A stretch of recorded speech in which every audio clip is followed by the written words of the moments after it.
When I look at Verizon, I think of the phrase game of inches, right? I think the improvements here quarter in and quarter out are incrementally better.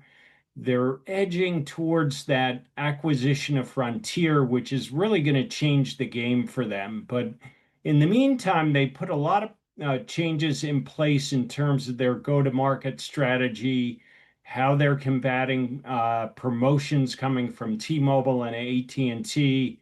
And on the margin, quarter in and quarter out, I just see them doing a better and better job. I think all the actions they've taken are starting to work.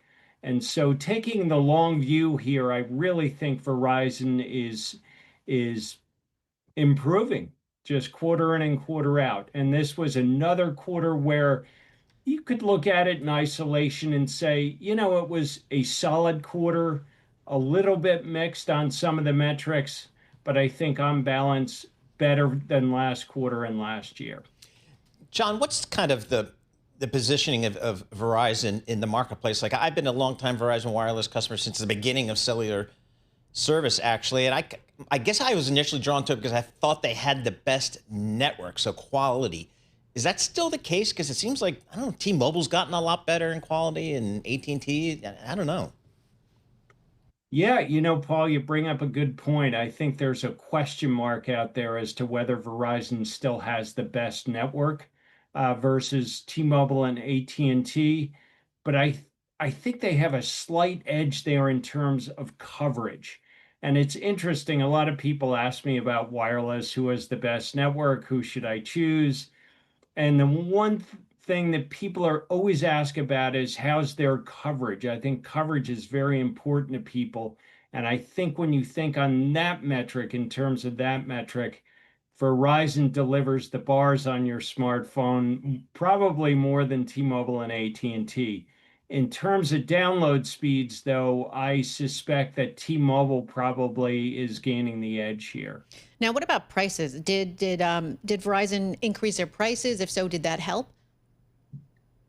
So we did see they've all the carriers are increasing prices right now as the market matures and new user growth is slowing considerably. The only way you're going to grow that important service revenue metric is by raising prices. They tend to do it on older plans. Verizon's done it over the past 6 months, as if you look over the past year, so has AT&T and T-Mobile. That's flowing through and it's helping to boost the service revenue. I think over time they're adding in those little extras like, device insurance and perks like, added content that you can purchase at a discount through Verizon. And I think all that together is going to continue to provide a lift to service revenue. It's nothing special. Again, I'm looking forward to that Frontier acquisition where they're going to buy, access to 2 million fiber broadband subscribers and 8 million fiber homes passed, because once they get Frontier under the hood, they're going to be able to bundle their wireless service with fiber.